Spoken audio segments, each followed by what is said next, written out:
All right. Welcome, everyone, to the Serious Angler podcast, where our main course for you in the year of 2026 we'll be talking and hopefully teaching you more about bass fishing. And of course, that does not come without a distraction here or there. Whether you're here to learn or just hear some bass and banter, you guys are in the right spot. As always, I'm your host, Bailey Egbert, and joined with me is the Bassin captain, Mr. Andy Full, and of course, Idaho's finest, Mr. Adam Deacon. Fellas, what we got going on in this brand new year, 2026? We started the year off hot in this household over here. Everybody's down except for the little one. Well, Hot we're in down. body temperature, you mean? Yeah, hot in body temperature, strep throat. It was great, but we're through it, I think. So our oldest one went to school today because school started back up. So yeah, and the littlest one did not get it at all, but somehow me and the wife were like down for the count for about 4 days. It was fantastic. Just Spartan. I do not recommend strep throat. Like I told my wife, I think I'd rather have the flu than what I just went through for like 2.5 days. Never had strep, thankfully. What? In your entire life? Even as a child? Oh, yeah. Not to my recollection. I don't know. I was telling Andy this the other day. I never really got sick as a kid. You never got sick? No, I'm not saying never.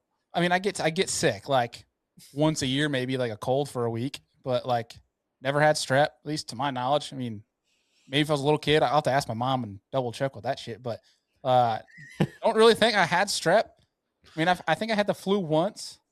Yeah. I got that norovirus crap last year. Never got COVID.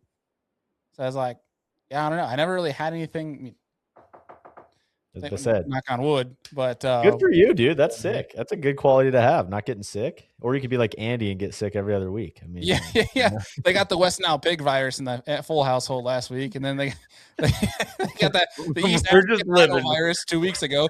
We're just living and surviving, all right? Yeah. Like that's right. It's healthy to get sick every once in a while. It means your immune system is fully functioning. So it'll be the Canadian goose rabies next week.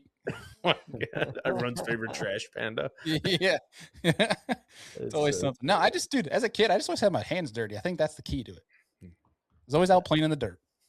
That's so good. Yeah. So good. Yeah. How's things over in Idaho, dude? Man, it's good. Just feeling I don't know, like, you get through the new year, the holidays, all that sort of a thing, and just a resurgence to the new year, right? Like I'm just excited, it's like back into the grind of working, gym, fishing prep. Just got the boat over to Jones Marine to get things rocking and rolling for 2026, paid entry fee balances, like getting everything going. So just happy, excited for 2026 and get the ball rolling in a lot of ways. We're juiced up with the podcast. We've got a lot of cool things coming. And so I don't know. I just got out of the gym, so I don't know if it's a little dopamine hit right now, but it's like you're thinking clear, bro. Clear and excited, ready for what 2026 has to offer. It's going to be the best year yet. Heck yeah. Dude, I love that mental state. Like when you are cooling down from the workout to like the next 5 hours, whatever it is after the fact, where your brain is just like trying to do 40 things at once at 100%. So good. It's the reason I work out. Like, I mean, physically it feels good and it's good for you and all these things, but like the mental side is so underrated, dude. I mean, that's the move. Yeah. I've been doing some of like the hit stuff over the summer, more outside, and I'd wait till like noon to like 2 p.m. to do them. Like kind of my midday cutoff. But then when things got started getting cold here, like October, November is when I got back in the gym, which I haven't been like to a gym in years. I've always just done like my weight and body weight stuff at home or outside. And I've been in the gym at 5 a.m. 4 days a week. And it is awesome. I don't know if I'll ever go back to, I mean, I'll still do the body weight and stuff at home, the outdoor shit, but there's something about that 5 a.m. get the workout first thing of the day. Yeah. That is awesome. That's the move. People who go to the gym at 5 a.m. too, it's all people who care about working out. Oh, right? There's no screwing around. Like it's all people there to get their stuff done and get on with their day. Where the other day I went at like 1 p.m. or something like that. On Sunday, how atrocious was it there? It was like I walk in, there's like 13 gym influencers taking up half the room. There's like I got on the treadmill at one point, and all I hear is the woman next to me screaming at her girlfriend for something she did on New Year's Eve, and it's just like then you have like people just sitting on, whether it's squat racks, whatever, they're sitting in the turf like just on their phone, fumbling around, taking pictures of themselves, not working out. I'm like, this is a circus. Like, this is why I left the gym. was this. So the 5 a.m. gym is for me. If you're a 5 a.m. gymmer, you're for me. But Right. and also I think that depends on the area because like there's certain gyms that they don't let that fly. But either way, well, that's a whole nother tangent we don't need to go down. Welcome to 2026, everybody. Yeah. The do's and don'ts at a gym. Yeah. Bailey, what about you, dude? When are you headed to Florida? We are, as of this episode dropping on a Wednesday, it'll be the 7th. It'll be 21 days from now is when I plan on leaving. That date is subject to be earlier, depending on how bad our winter continues to be here in Buffalo. But I plan on leaving the 28th. I'm actually going to go down to our boy Louie down on Lanier, spend a couple days in Lanier, in Georgia, fishing Lanier. We might also do a little kayak shoal bass send. Red's going to come down and join us as well. And then from there, like the 1st or 2nd of February, head down to the Kissimmee Chain, start practice to kickstart the year. So I am itching, to say the least. I also have absolutely everything possible I needed to do, like organization-wise and spooling and rod stuff to get ready for that in 3 weeks.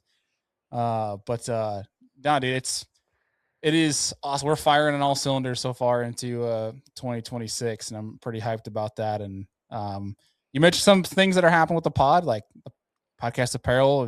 We might have started it at the worst time, but we got things rocking and rolling. And so far, people have been loving it, and appreciate everybody that's gone to the site and copped something. And we might be wearing a couple of those things right now on this show, and there's a lot more coming down the hopper. So as always, I mean, I'm sure you guys heard it at the beginning of the show, but SeriousAnglerNetwork.com if y'all want to support us at all. And even if you don't want podcast apparel, we got a bunch of lifestyle stuff too that hopefully you guys jive with. But everything's good over here, man. Everything's good. I'm just itching, freaking ready to get bassing, dude.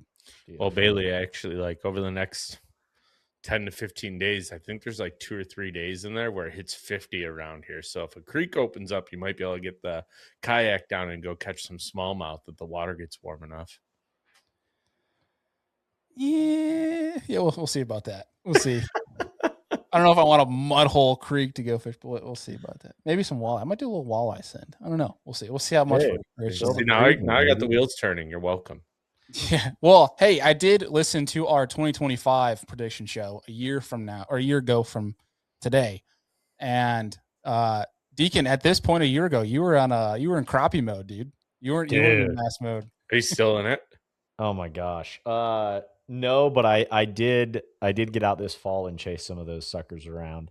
I would like to get back in it once I get my boat back. And if I can sneak out before Shasta, depending on the weather, I love those suckers. It's so much fun.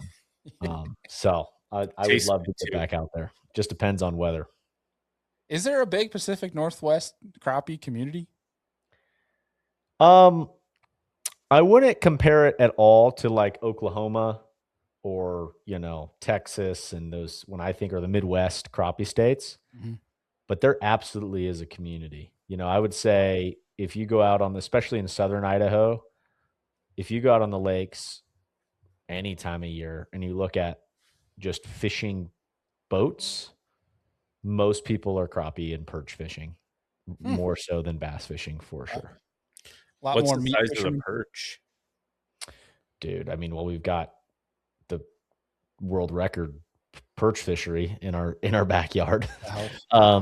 So we've got one body of water that's nuts.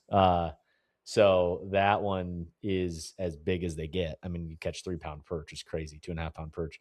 But a lot of the other fisheries, I would say, are relatively average keeper size perch, good up to that 10, 12, 13-inch range, good keeper size perch. But that, I mean, there's a fishery that's nuts, dude. I mean, you throw a full-size jerkbait out and you feel like you need the net because you think it's a 3-pound smallmouth, and it's not. It's just a perch. We're talking like 16 inches, just that are dinner plate. this tall. 16 inches tall. Yeah, dude, they're crazy. They're so much fun. It's one of my favorite things to do. And that body of water normally freezes. It's kind of actually been staying open just with how mild our stuff's been. But yeah, I haven't been here. I just got back from holiday stuff, so now I'm kind of like itching to get going. But I'm also like, crap, we got Shasta like right now. Right now. Churn and burn, baby. Churn and burn. That's but right. Looking forward to that for you and for the coming weeks here.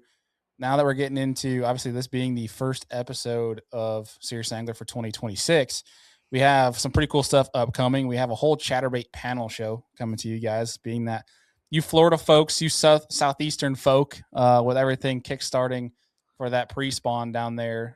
We think it's perfect time to start giving you some pre-spawn stuff. So we have some absolute Chatterbait legends coming on to teach you some nitty-gritty and some of the juice for some chatterbait fishing. We got some, especially for us, being that we're still locked up. Some people in the midst of winter fishing, it's not too late for a little winter safety fishing deal. So we got that coming to you, and some really freaking sick shows coming for Real Biology and Seriously Western. So you guys have that to look forward to. But obviously, we're gonna be talking some 2026 trends on today's episode, and later on in the episode, we have Matt Johnson, the CEO of Omnia Fishing, joining us as well to kind of give some more expert and somebody that's, in the fire of it in the fishing industry to kind of give his predictions on the fishing side, specifically industry and tackle wise. So some cool stuff to come for that. But speaking of business, what's been the buzz so far into 2026, Deke?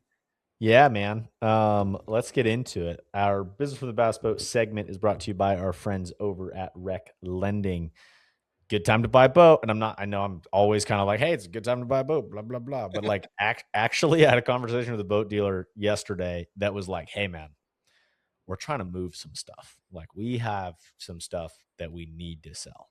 And I'm like, okay, like it. So from a consumer standpoint, just an FYI, end of year model stuff, right? But there's some actual boat manufacturers right now that need to move some product just to get it off their floor. So that's that inventory coming up that they're going to have to start paying the manufacturer if they don't move it. That's right. Interest to the manufacturer. So anyways, give our friends over at Rec Lending a call if you were looking at some boat lending options. Man, first, I think we first get into some of these articles. I sent some of these around to you guys.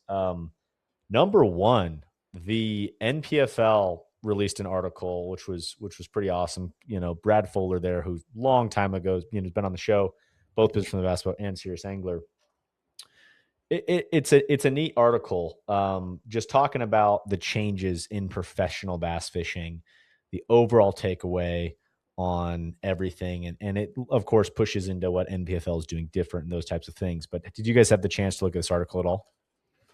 I did. It was actually last week because I made a social media post about it. Yep. And that's where I dived into that a little bit. It's not fresh on the mind, but I do know the angle that they took, and be curious to see your guys' thoughts on that. But I kind of like the raw take that they just take on their communications in general, man. They don't beat around the bush. No. It's yeah. sure. Yeah. It's refreshing to a point. Yeah. Man, I kind of have two takeaways. For everyone out there, this is on the National Professional Fishing League's website, NPFL's website, right? Kind of the two things that I took away was, I guess, first, the negative that I have on the article is they used a lot of data from like 2022 and 2023 and 2021, like COVID stuff.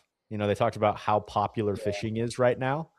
And I was like, all right, this is a little overblown because of COVID, right? Like we saw a massive pop into the industry. So I don't necessarily agree with all of that, talking about the declining of the sport, et cetera. But I think this line is as good as it gets. And I think this is a key takeaway for me. In the article, there's a line that basically says, a sport that prices out its future champions won't have a future at all.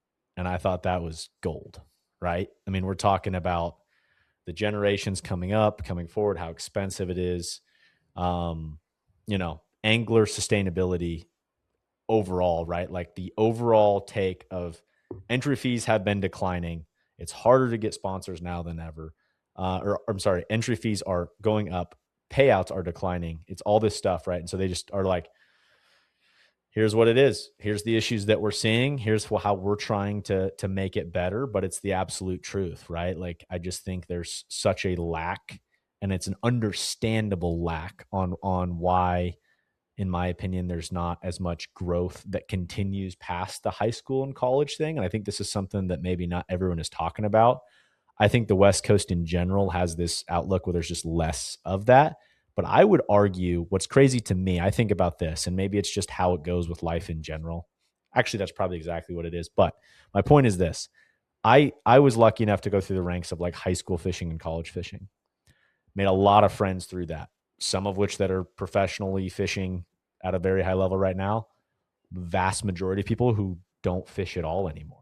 And that's crazy to me. Or I should say, don't fish tournaments, but don't even recreationally fish that much anymore, like very little. And they were very good, right? Or they knew what they were doing. So it's interesting to me to see how just life changes. And I understand that. I guess it's the same way of saying like, okay, you have a college athlete that played football in college. Well, he doesn't play football for the rest of his life, right? Like I understand that. But it's an interesting thing to me where there's sort of this tailing off. And I think sometimes people who still like truly loved tournament fishing are just like, hey man, this doesn't make sense, right? Like I want to raise a family. I want to have kids. I want to, like I want to have a career, whatever else. So anyways, soapbox over. It just made me think a lot. So I really appreciated NPFL's article there. No, I think it's a great point, Deke. I think there's a couple things. One, I think there needs to be two different conversations here.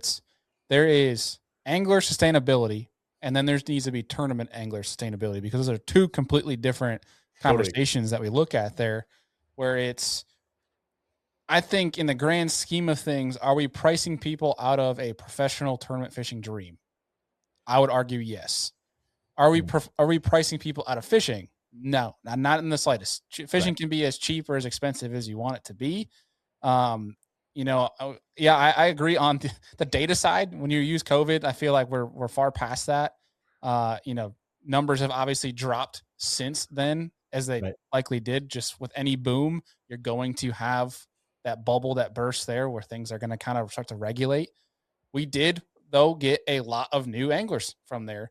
Not all of them being bass fishermen. One of the fastest growing segments of fishing right now is catfish.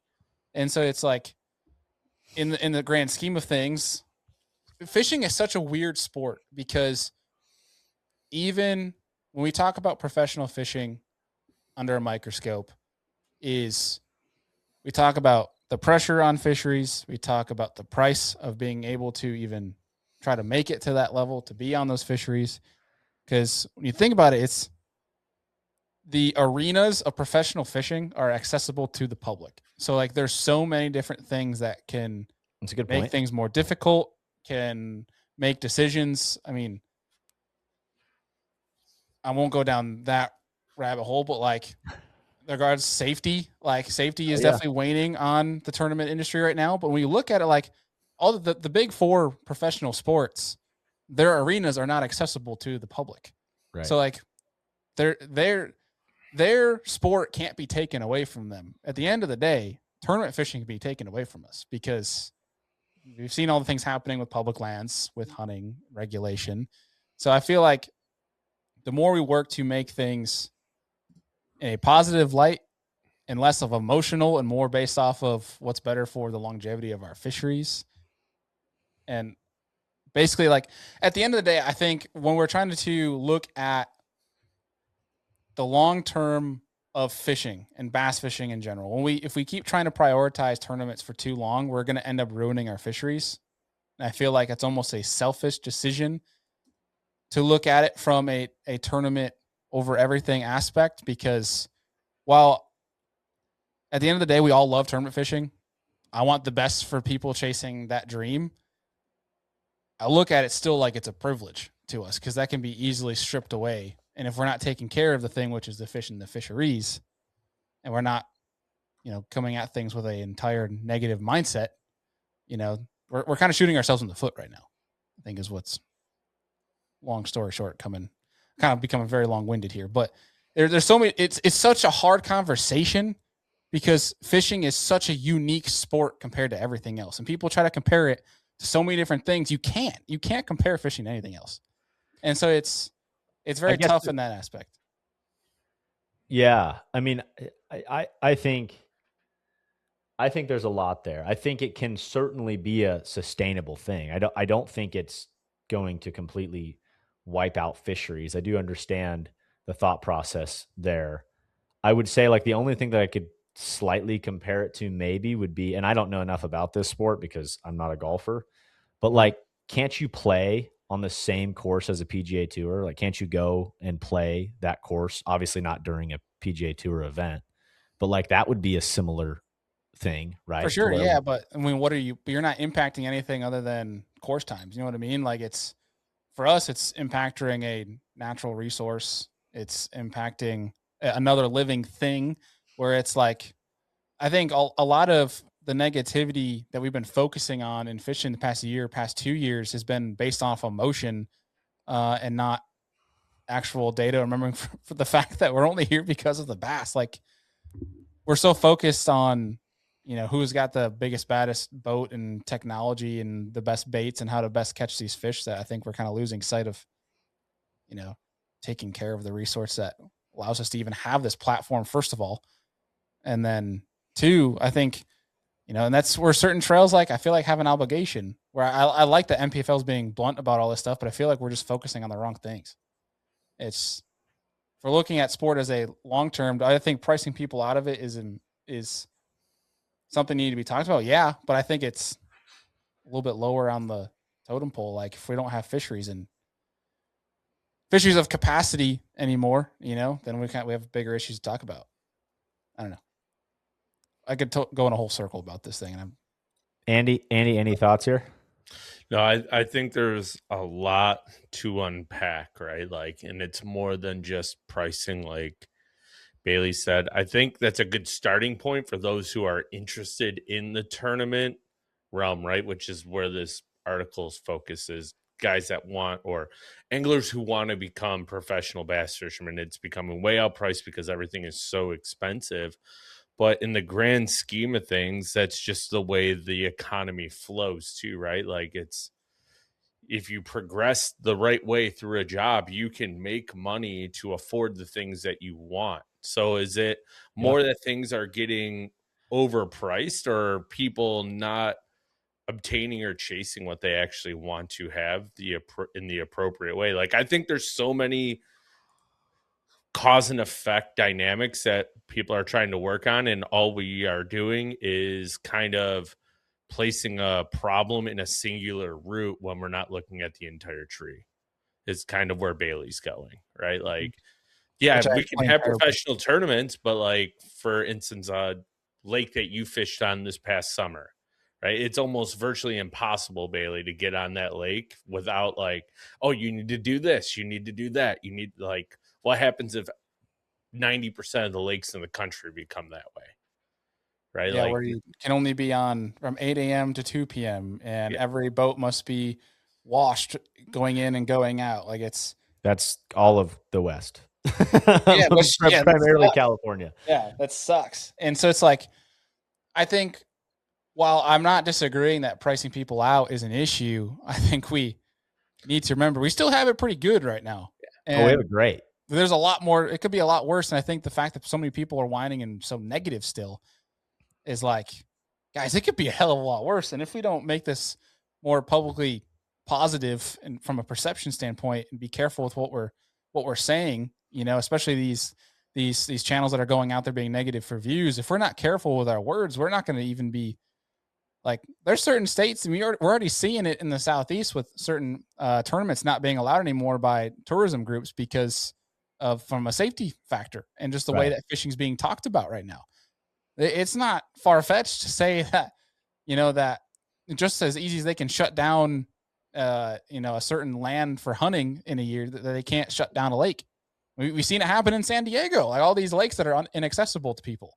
And Right, so and that's not tournament fishing that's shutting that down, but that's fishing in general. That's what right. I'm saying. It's just like at the end of the day, I understand like not being able to afford a $120,000 bass boat kind of sucks, but like we got If there's a bigger will, issues at there's a hand. way. You can go fish But a tournament against right. $120,000 bass boat with a 20,000 or a Yeah, I'm not $10,000 saying rig that and be it competitive and win on most instances if you know what you're doing, you put the dollar down and you just go fish, right? Like there I think we hold ourselves back way too much, and that's why I don't think the pricing is truly the issue. I think there's a lot of other issues. That's just a small issue within the entire realm. yeah, I think this, I guess, is my overall takeaway, because I think, Bailey, you're kind of steering it towards the biology side and protecting the fishery side, which is probably I think the most important factor personally. If we're talking about a tree here, there's the cost segment side of things and I'm talking tournament fishing, people who enjoy a Wednesday nighter to Mhm. if they want to chase the dream and be the Kevin Van Dam, right? But I think there's the cost aspect of it. I think there's the biology aspect. We need to be careful and protect the resources. And Yeah. I would say that, like, in places we're not doing a good job, in other places we're doing a very good job, right? And in what I mean by that is, in California, you can't run a tournament without having there's a meeting at the beginning of the season where they allow a certain amount of events per bodies of water per year, period. Right? There's no Mhm. like, oh, we want to add more because we're Bassmaster or FLW, right? And we want to have Yeah. 94 tournaments on Rayburn, right? But then there's also fisheries that I would argue like can support and seem to just continue to have an unbelievable amount of weights that continue all the time. I'm not Yeah. saying that that's sustainable either. So it needs to be a balance on the biology front. And then I think, like, the last one, and probably the one that I think is the most important to really consider right now, is, I agree, the safety aspect of things is a big deal. I mean, these boats Yeah. are running fast, and like you said, there almost needs to be, and I know there's advocacy groups out there, right? Like the NPAA, the ASA, right? Like these American Yeah. Sport Fishing Association, these groups, but there's not like that same get behind, especially with bass fishing, as there is with other species. When I think of like Trout Unlimited out west is a huge proponent, or like if you go outside of the fishing world, Rocky Mountain Elk Foundation, right? Like all these different advocacy groups for the public land and side of things. But like you're dead on. I mean, I think it's something that's not talked about enough. These are public waters that we are fishing on, right? And they're big and they're vast. And there's times when it's like, let's put a Lake of the Ozarks, for instance. No one is using Lake of the Ozarks in February except fishermen. like there's Yeah. like Yeah. there is not a party scene at Lake of the Ozarks at that time. And so it's Right. like, it makes sense in my mind for a tourism group to be like, hey, tournament, come here now, right? Like we could use it. We could use the economic stimulation. So I think overall it's a big, huge thing. And I appreciate these conversations with you guys in this platform to be able to do that, because it's fun to Yeah. talk about the overall stuff. It's such a tough conversation because you can go so many different directions with this in regards to when you talk about pricing people, like pricing out the sport. And then you can even be like, oh, should we even be worrying about this? Because like when you talk about pricing out professional bass fishing, there's only so many people that make a living in professional bass fishing and actually like even break even in bass fishing. And when you talk about pricing out at something that essentially to me, I don't want to sound I guess ignorant in this situation. I don't want this to be negative, but when I hear about people complaining about the price of bass boats and feeling the need that they got to spend $120,000 plus dollars, to me, it's like when I watched OBJ complain about not being able to save his $10 million contract. Like, it's more of like, I don't know. The professional fishing side is such a privilege in my eyes, but it's also one where it's like, that is a very, very, very hard line of work that very few people get to go to. So it's like you can make better decisions, I guess, off that, and you don't need to go out and spend that money. No. Yeah, I mean, look, I think to Andy's point, and I think the point you're making here, it's like look at guys like Carl, right? Or people who like, you can climb from the bottom to get there. There's no doubt in my mind. Yeah. But I'm reading a book right now that this is I thought I had it right here. I don't. It's really good. I'll send it to you guys after this. But basically, it's like there are trade-offs. There are trade-offs no matter what. Mm-hmm. And so like it's absolutely doable, and you can go chase it and get to the point where you're getting the boat and you're doing it and you're chasing the highest level, but you need to understand that like the trade-offs are real, and that's the only way to get there. That's all there is to it. You got to decide what you want. Yeah. Can't have your cake and eat it too. No. There's not really any balancing. It's either you're in or you're not. Right. Yeah. Or yeah. There's no to make it, in my opinion, at the top level of this game. I think we've all seen it with our friends. We've seen it with the people we talk to on this show. Like there's a period there where you are locked in for a very long period of time, and that's all there is to it.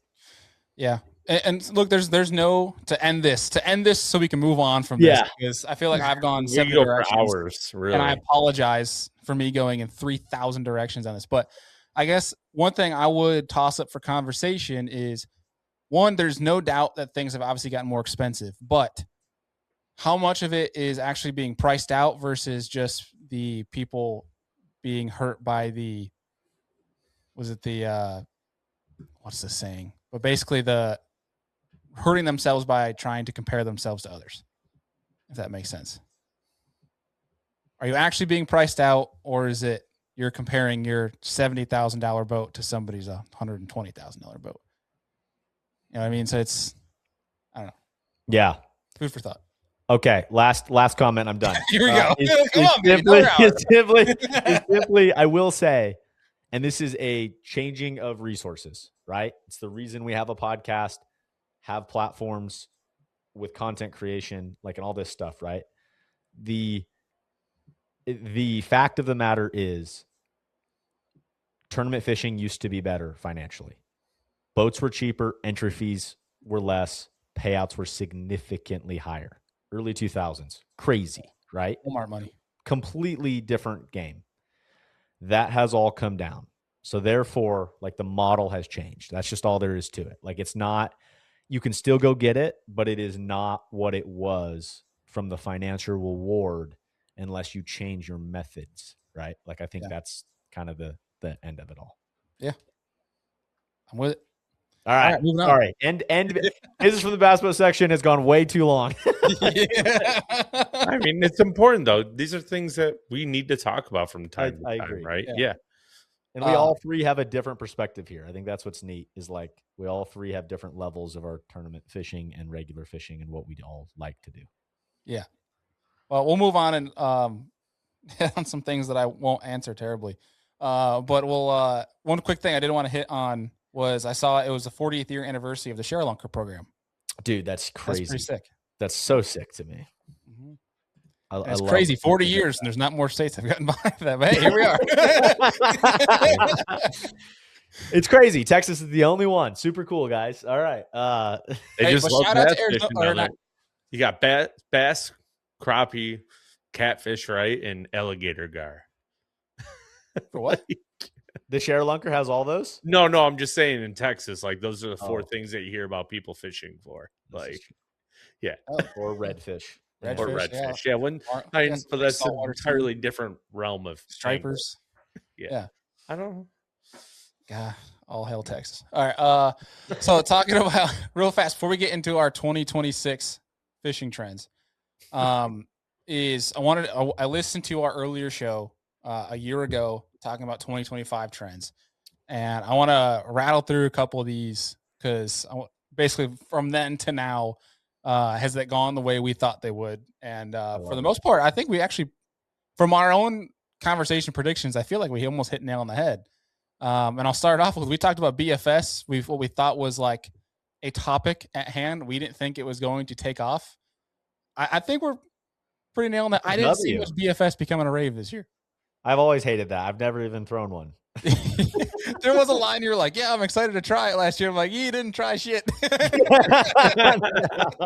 You're like, hey, Deke, don't ever say that again. This is not shade of our BFS folk, because I know there's some people that use it and are very effective with it, but it didn't become the big thing like some people were kind of calling it to be. It's still around, no doubt, and it's still some stuff being made for it. It's just one of those niche groups now that we're seeing, some of the BFS folk. But we did say we thought that the big bait stuff would become more accessible, continue to be more offerings from that standpoint, and become more popular, which I think we can all agree has definitely happened in 2025. Look at how many more baits now from the $60 and under that you can get from a glide bait standpoint, big bait standpoint. And not we saying also said that. Go ahead. Not saying that tournament footage is the almighty litmus test by any means, but think about how many clips on Bassmaster this year was a glide bait a part of, right? During the spawn, other types of the year. Like, it was way more, I feel like, than in, years past. At least the last 2 years have been substantially more than like 3-4 years ago. Yeah, no, absolutely. I mean, started out with Polinick in Florida in the year, catching freaking magnums. Granted, that some of that was crankbait, but he did have a big glide bait catch in there. There was a lot of that, and I also look on like the YouTube side, one who's I feel like have been making it huge with Milliken, like catching freaking 40-pound bags left and right every other day on glide baits down in Texas. Deep, You have the combining forces of tournament footage, having proof in the pudding, can't hide it. And you have the YouTube side of things, and they are just basically, they together, I feel like, boomed the mainstream big bait trend. Yes. Yeah. Question there. Did Milliken ever make a decision on if he's fishing the elites this year or not? I think he got the boot. I thought I'm sorry. If he was going to fish the opens again or not. I think he was considering doing that maybe. I don't know. I saw some video. This was months ago, so. I did not see. Honestly, I have not watched an actual fishing YouTube video, I think, in a month. I've been all just like marketing, social media, actually a lot of stock stuff, to be quite honest. We should have put that in our prediction. Will Bailey dive further into stocks, or will he just hit a wall? If it goes well, I hope so. Hopefully he does, so that he can retire earlier. I know Deacon was kind of like harping on like that wheel there for a little bit on the backside when we'd have some chats that you should do it. So good on you, man. Not even, good for you. Just to set up your retirement. That's it. I'm not even saying day trade or anything like that. Just put some Roth, put some 401k down. Just because you watch some YouTube video doesn't mean that you're making money on it. No, but if you put in the S&P 500, baby, you'll be fine. Oh yeah, long term. Oh yeah, been good to me. I'll tell you that. I roller over here. The last one we talked about was we thought powder would become more the rave, and I definitely don't think it blew up, but it definitely increased in amount. The amount of people I saw buying bite powder or that were tagging us in stuff about bite powder definitely grew. I feel like this past year, but a lot more people. I definitely heard from several folks of them like experimenting with some wild stuff this year to like trying to make some sort of powder substance on their baits. Be careful. Personally, do you guys feel like it's the best when I think of scents in general, right? I think of like gels, gooey stuff, already pre-scented baits, and then powder. Am I missing anything? Is that the easiest, most efficient one? I feel like it's the less mess. That's my definitely the least messy, right? You don't got to get your hands too dirty. I mean, obviously, if you get some of the aftermath of the powder once it gets wet, but like the gel stuff, you got to like get your hands dirty to get it on the bait. So it's like it's disgusting. I can't. And then anything from an actual scientific standpoint, if it's not water based, there is no such thing as scent for the fish. Can't smell anything that's oil based. It's got to be water based. So it's like brutal. Yeah. The myths and all this is Like, consumers we're consumers. We need a We're so Mythbusters simple. episode. We Dude. can have that with Barden. Yeah, I but was gonna say Barden. what's cool though, this is shout out to Bobby Lane. I learned this. We had, 3 iCasts ago, I think it was. We had a media event. He was there. I think it was on Toho, but he was talking. He had the Bang like spray bottle on his boat, and somebody asked him about that if he actually believes it. And he goes no. He goes, it makes my baits more slippery, so they go through the mats easier. And I'm like, oh, that's freaking genius. So it's like that kind of stuff. I mean, there's always a place for everything, but I think in the grand scheme of things, powder, it's a super interesting conversation. That's because Bang is kind of like a silicone spray, like isn't it? Silicone. Yeah, right. It looks like you spilled oil into the water when you spray. Dude, yeah, you spray it over the side. I used to do it all the time. And Carl Jocumsen won on 10 Killer talking about it. I mean, but dude, I totally agree to your point, Bailey. A big technique for the big bait guys, and I'll still do this if I'm throwing a weedless swim bait that has a big hook, or like if I'm, something that has something that's going to have to push through heavier plastic. Dude, lube up that hook, right? Like take a gel of some sort and just make sure that it'll slide. Well, Astroglide action. Nice. Oh god. Yeah, if you run out of, you can find something, Vaseline, whatever you need. Reach out to our friends over at Drunkwood. He'll have a lot of suggestions for you. Yeah, he probably has. There you go. Blow up Drunkwood's DMs and ask him for the best gel. Yeah, perfect. There you go. Moving on from that, but yeah, I think we kind of hit the nail on the head, at least from what we thought for 2025. I think it was no question that it was going to be another year of, the jig head minnow and the dice. And I think with that, we'll start getting into kind of some of our 2026 trends that we foresee to happen going forward. So I think what we'll do is, I'm sure we all each have some individual predictions. And I think what we'll do is kind of go around the horn of like, each have a prediction of, from a tackle standpoint, what we think will be kind of the rave and kind of be get all the attention this year in 2026, maybe a tournament aspect prediction of who might have a big year or something we might not see expected. And then maybe a little industry prediction before we get on with Matt from Omnia to give us actual expert living in the industry insights. But Deke, I know you had one that you wanted to lead with.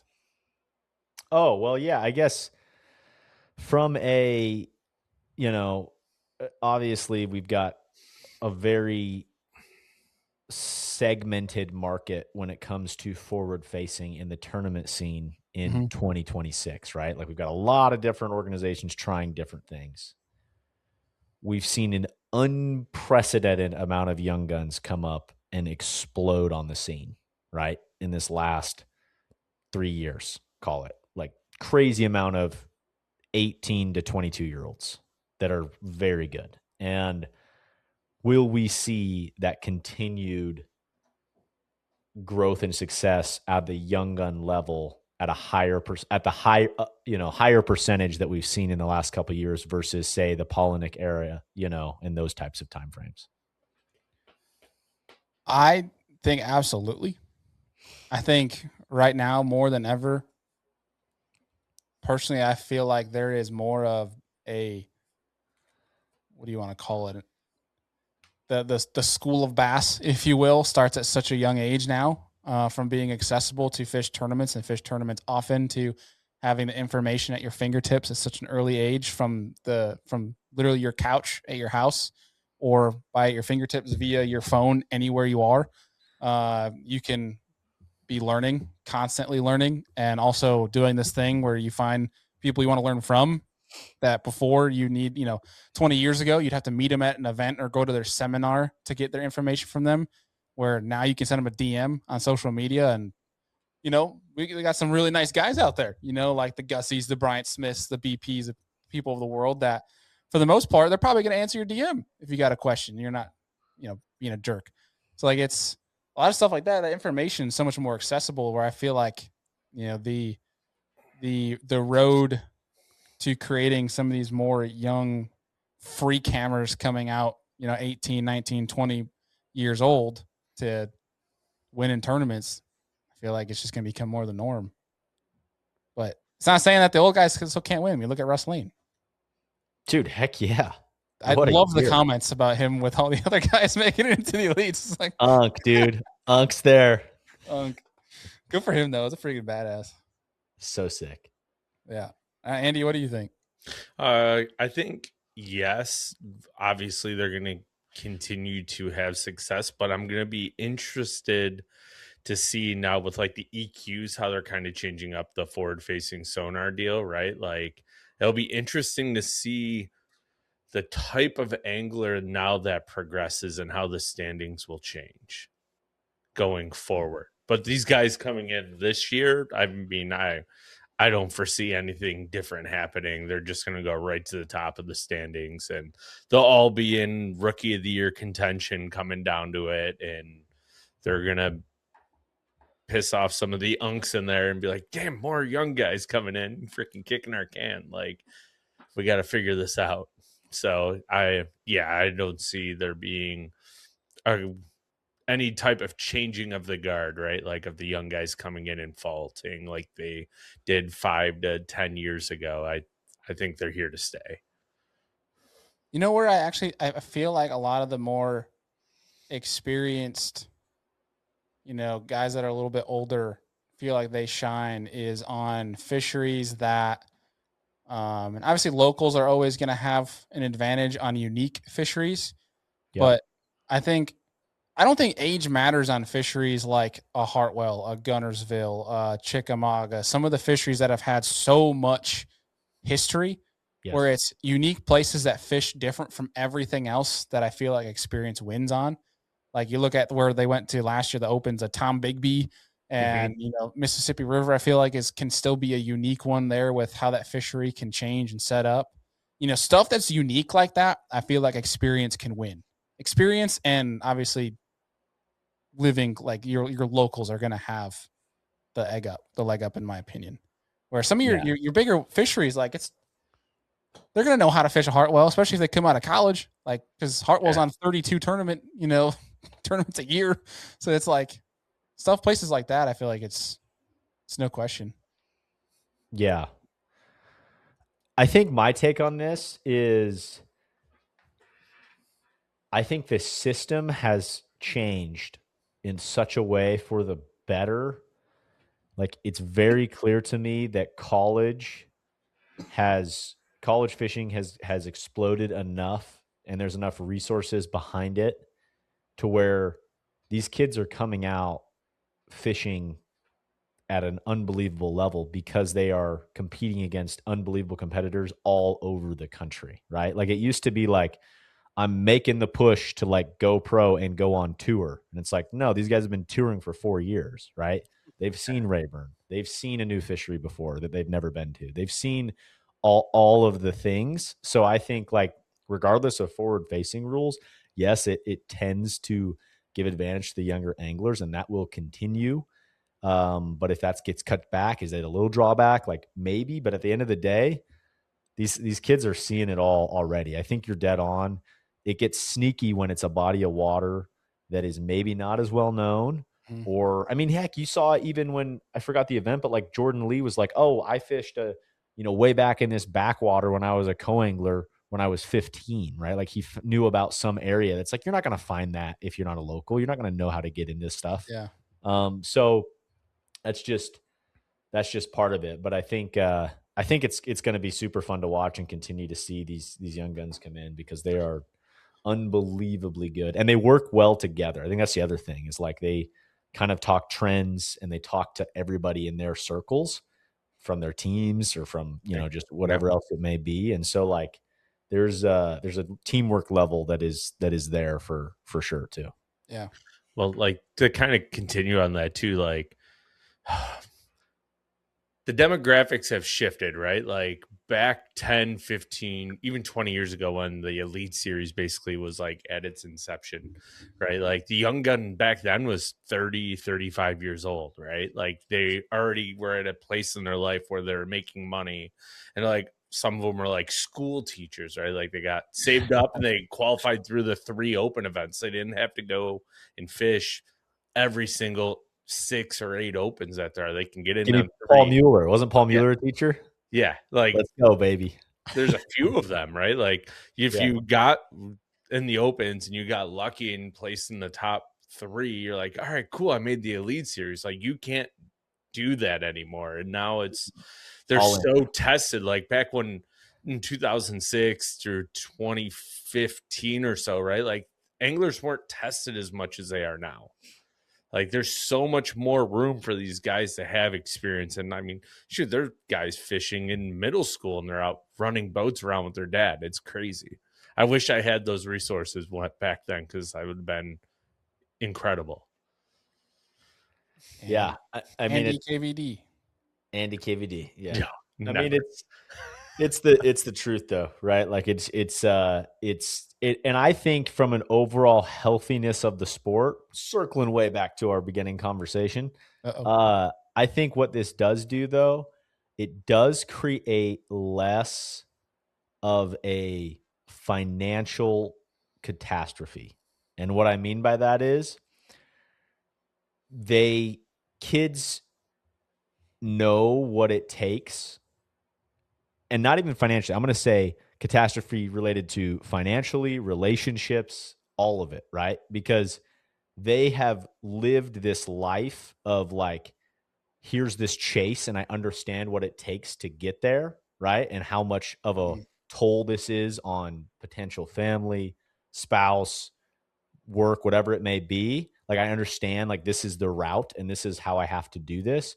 Versus to your point, Andy, you qualify for the elites after 3 opens tournaments on I'm going to say the most famous thing is like the rivers back when it was like, Arkansas River, Red River, and whatever, like some river guy would make the elites and then get his tail kicked in for 2 years. It's like, dude, that's a massive blow. And I'm not saying like that's awesome to go have that experience, but if you don't make that financially, or like it's hard on your relationships and everything else, like that could set you back in life. Whereas at least now there's like, they know what they're signing up for, if that makes sense. Yeah. And the financial draining for a guy like 32, right, makes the Elite Series. He had to sell everything just to go, right? Drain the 401k, sell the house, and he's out there in his Chevy Tahoe from 2005 pulling his bass boat around the country. Like he was just making it happen, which is all the credit to them. But I don't think if I was in that situation, I could have ever done it, just from a standpoint. Like you're talking guys were getting divorced over it because they're just like, I'm done. Like I'm going to fish. Good luck. Stay at home with the kids. I'll see you in 2 years if I make it that long. And to credit to like the pro organizations, like that's one positive change that came from it, is the fact that they expanded the open field, made more tournaments out of it. Now guys are like, okay, I really know what I'm getting into.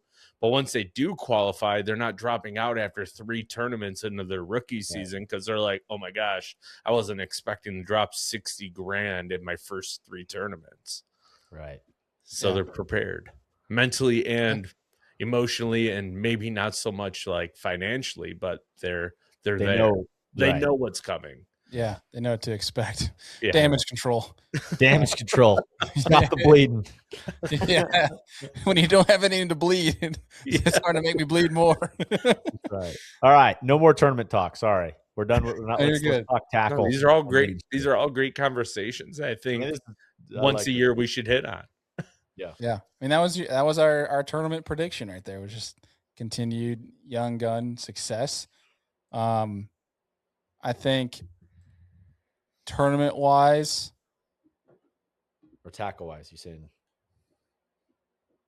I mean, we started on that. We doing the little go around the horn here on our predictions here. We have tackle tournament and industry. And mine was young guns. I got it. I got it. Okay. Tournament wise, I don't know. This isn't really prediction because I don't have faith in humanity, but I'm more of a manifestation of just like. Tell us how you really feel, Bailey. Yeah, it's okay. I won't go down that. But just positivity, man. It's just like, let's make fishing fun again. Like there's too much of, you hear like a change happen that people want, and then the change happens, and then they get mad about the change, where it's just like, look, we're all in this thing because we love to bass fish. Let's just, as in the wise words of Jalen Hurts, let's keep the main thing the main thing. All right, let's just have some fun. All right, and that's all it is. And that isn't a prediction. That's more of a, I'm trying to manifest this to be, let's have a great year. Let bass fishing be fun. You know, at the end of the day, if you don't cash a check, that's okay. Just go have fun. I That's like that. I don't really have anything else. I think my faith in it still lies in when you do go to a fishery. I think about this all the time when there's a tournament on a body of water that has something super unique about it, a technique where it has really big fish.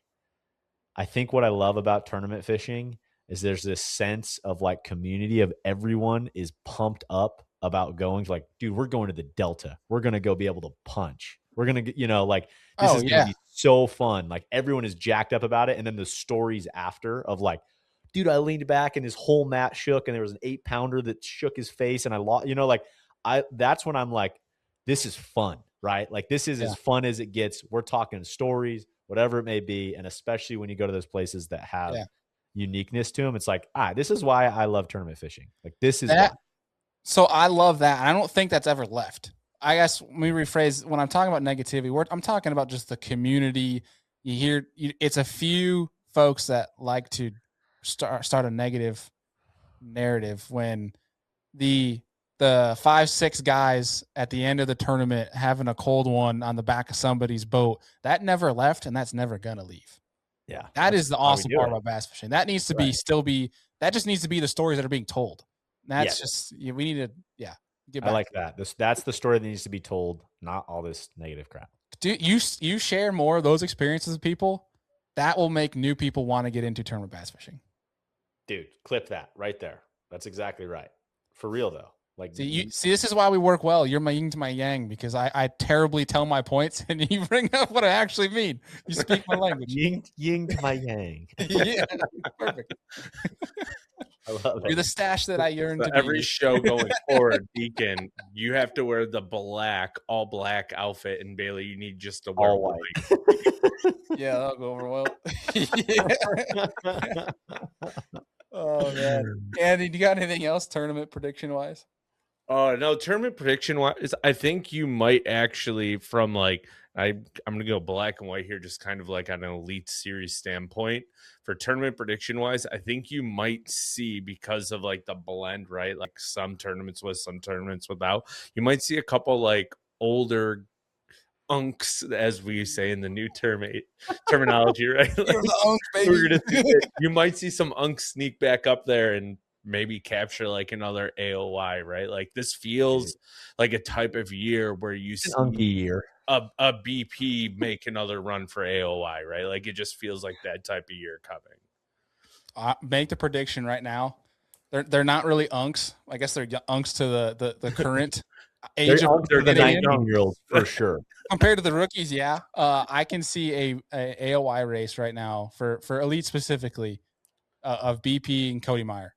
I could see Cody Meyer throwing like a Idaho Kyle Welcher in there too, right? Like a younger guy, but like this feels like another type of schedule that Kyle Welcher could go off on.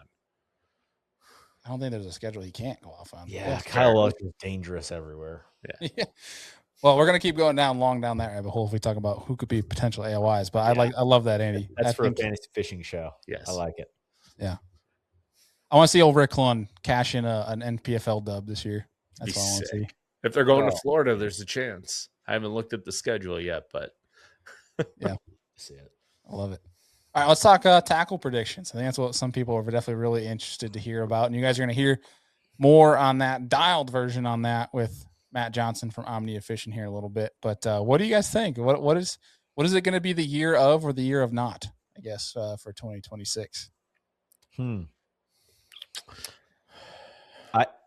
I think this is kind of a softball answer, but I just feel like we're going to continue to see just unbelievable sales of certain products and like new products hitting the market as it relates. Yeah, like to consumable baits. And I think the biggest one for me that I'm thinking of right now is like what I'm going to call, quote unquote, the new age of the Senko. which is going to be baits that are falling slowly, suspending.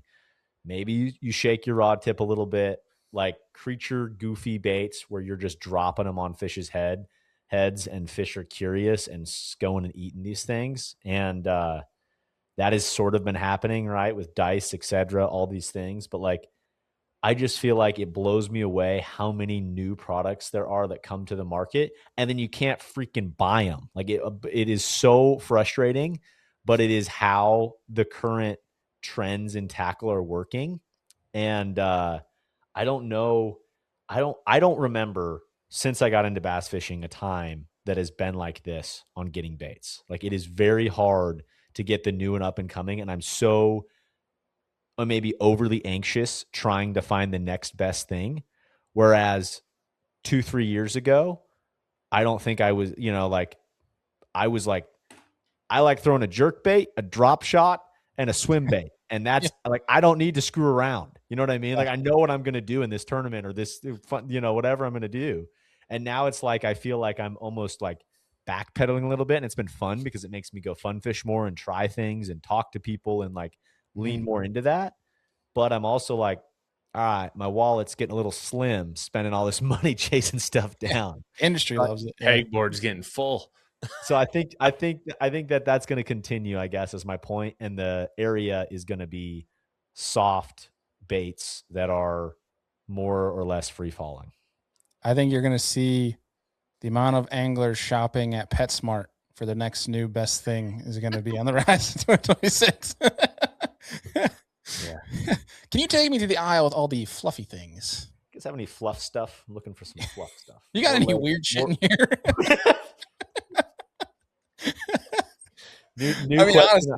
New question. I'm in every brick and mortar tackle shop I'm going to walk into. I'm going to say, y'all got any weird shit in here? There's your new. Take me to the weird shit zone. If I can't read the label, that's the shit I'm looking for. There's your new social media series. It's tackle shops across the country. Y'all got any weird shit? You probably get into some really interesting situations the more south you get.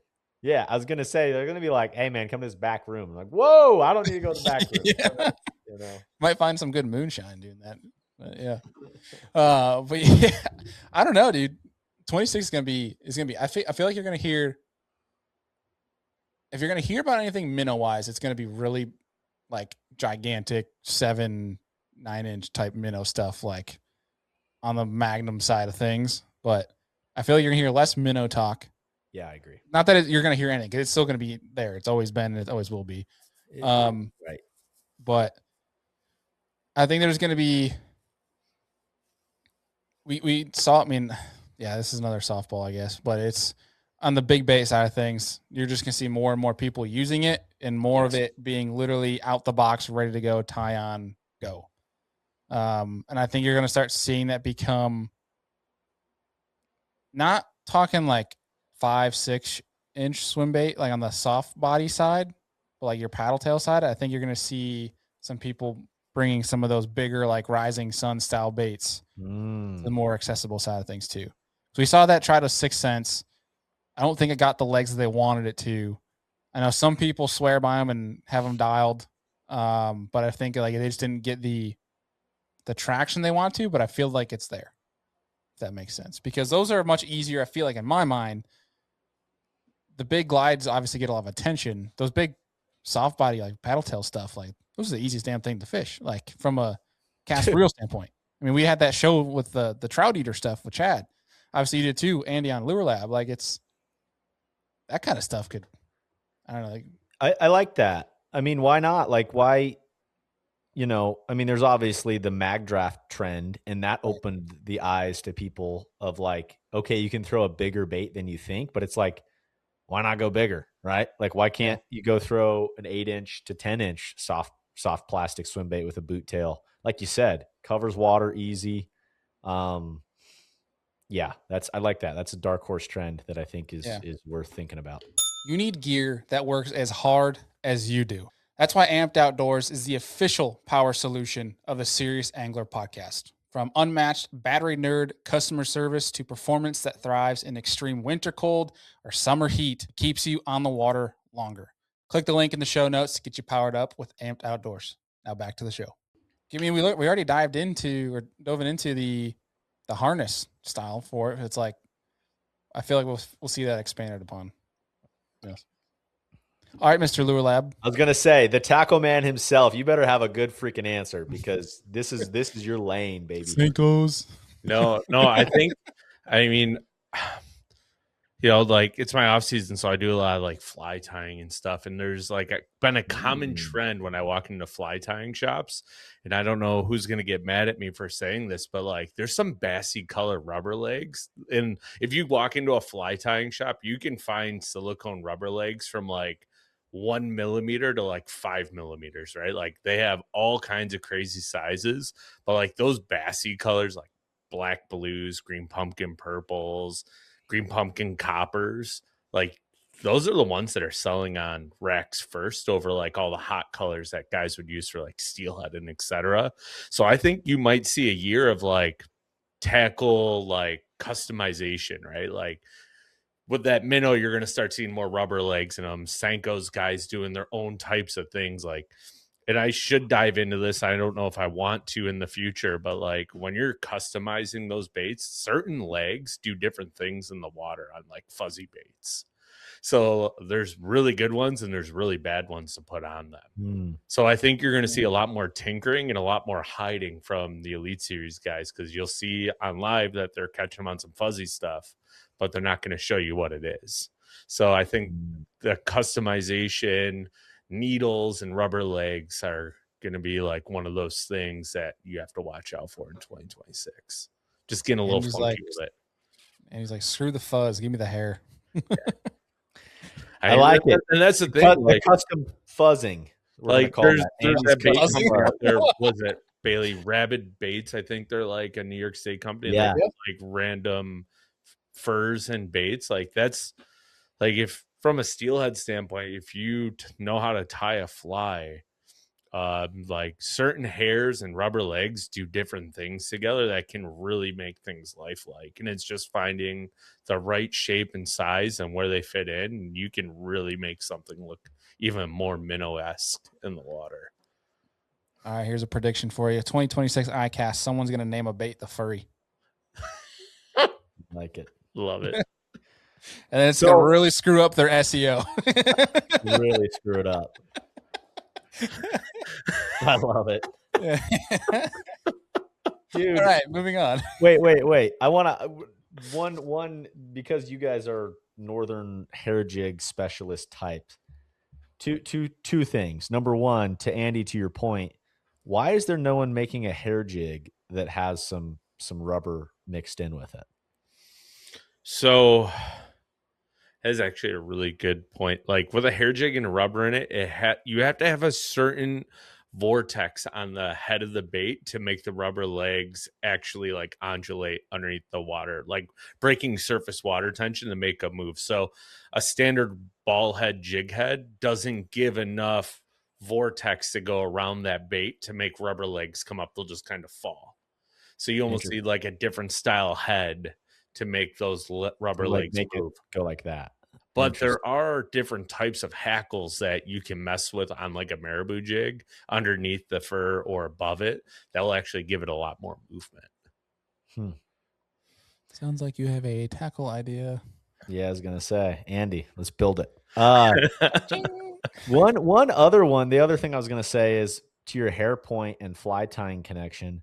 I'm always blown away by the bigger, but even like shad sized streamers, like that are round with a hook, upside down type of things. Like you see guys throwing in the salt on the fly stuff.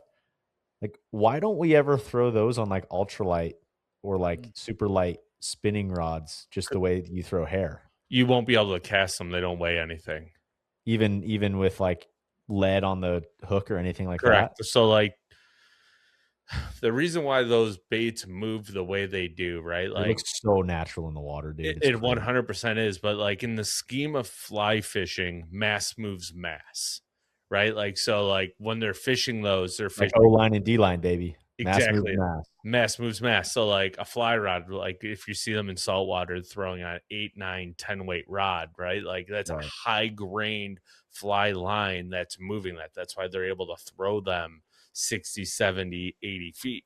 You put that on a spinning rod, it's going to go 12 feet because you have no mass to move it. So like to make that thing actually cast, you might want to go up in your braid. Like it's going to sound counterintuitive here, but you Yeah. might want to go up to like a 20-pound Long braid rod. with like Yeah. a 15-pound fluorocarbon leader just to get it out 30, 40 feet because you actually got to move mass to make it go. Well, we got to maybe figure that out because I think that could be crazy on Yeah. some of these. I have some ideas like from fly tying that I might be able to get some weight on it. Yeah. Well, chop chop, soy soy. What are you doing? Soy, come on. All right. This has been great, guys. I really appreciate these shows. These are fun. I'm really interested though. Like, I want to put it out to the people. Is 2026? What is going to be the biggest tackle craze? Is it going to be the year of the dice? Are we going to see another year of the minnow, or of something completely new and a brand new category in fishing? I'm curious. I want to put it out there. I like it. What do we think? Comment is- below, folks. Give us some feedback here. That's good. But with that being said, let's dive into last thing here: industry predictions. We get some good feedback from Matt here, but I'm curious your guys' take. Is industry wise, like, are we going to see good year, bad year? What are we thinking? Like, I personally think it's going to be a year for like on the industry side of the has and has nots, right? Like you're going to see companies that have been like floating and kind of like, ooh, they're still here, right? Like I think you're going to start seeing companies like that kind of fall off, and then your companies like Omnia, Tackle Warehouse, some of the other bigger warehousey style companies, they're going to continue to pump their sales because they're the ones that are in the mainframe, right? But like I think your mom and pop shops in local communities will still hang in there. A lot of the ones that have good traffic, the ones that people in that region love. But I think you're going to see, honestly, a lot of online retailers kind of fall off the map. I would take that even further to say not just online retailers. I would say even like bait companies, just retailers in general, right? Like I just feel like you said, the haves and the have-nots, we're kind of back to competitive marketplace. Like this is kind of the last trailing side of after the COVID boom. So if you're not to a line from Mr. Matt over at Omnia, if you're not innovating, you're dying. Like it's kind of the truth, right? Like there's just we've kind of stalling out from a economic standpoint. I think towards fishing, at least that's how it feels talking to industry folks. So I think you're spot on there, Andy. I think it's a good take. Then there's going to be some people thriving, right? Always the side of up and down. I think someone is on the boat side gonna come in and just offer a package that is like solving the, like kind of how MPFL came in for all the people that didn't want to watch people using forward facing and gave them an offering of like, here, you can come watch this. I think they're gonna come in and be like, for the people that are saying how boats are too expensive, give them a package that is ready to put on the water that is like beamingly affordable. I love maybe this. that's more manifestation than prediction. Let's build it. We're going to build this company. But by prediction, I mean it's going to be us. Yeah. I feel like there's just so much opportunity when you have instances like this, when you have a crowd that is asking for something, it takes one or two brands to finally listen to that creates opportunity. I don't know. I like that, dude. That's a hot take that I think is really worth digging into. Because there's a lot of people that, like I'll put myself in that where it's like you don't fully trust the used boat market. Even though you have people like you guys I can tap into of like helping me break down a listing of like, is it trustworthy? Is it not? Would I rather get a new boat? Yeah. But at the end of the day, new boats are expensive as hell.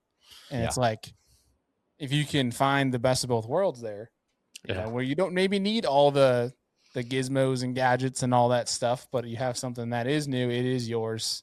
It didn't have a previous owner that you'd have no idea what happened with it. You know, maybe that's more manifestation than prediction, but No, I think there's opportunity in that market segment for sure. Right. I think there's absolute, if you could build honestly, a boat that costs like the same as a used solid vehicle truck, I'm thinking, but like a nice or a new car. Like I'm saying, like if there is a package, right, and you would have to, of course, run a lower motor, smaller motor, that you're just trying to get around on a lake, but you can still go and put your forward facing or your technology, whatever you want on it. But I think if you could build a package for 20 to 30,000, that's cool. And what I mean by cool, it's not a bass tracker, which bass trackers are cool, but I'm saying like something that's like got a little edge to it and is neat. Like I think there's a huge market segment of, 20 to 35-year-olds that would be all over that. You're talking pre-COVID, 18 low 19-foot boats were in that $20,000 to $35,000 range, brand new off the lot. Right now, those boats are $50,000. Right. So it's like, what do we do, dude? I looked at the price on my. So I had a 2005 Legend, right, that I bought used, 18-foot Legend. I looked at the sales price of that boat in 2005. Like the guy that bought it new at the time, because he still like kept all his records. Loaded.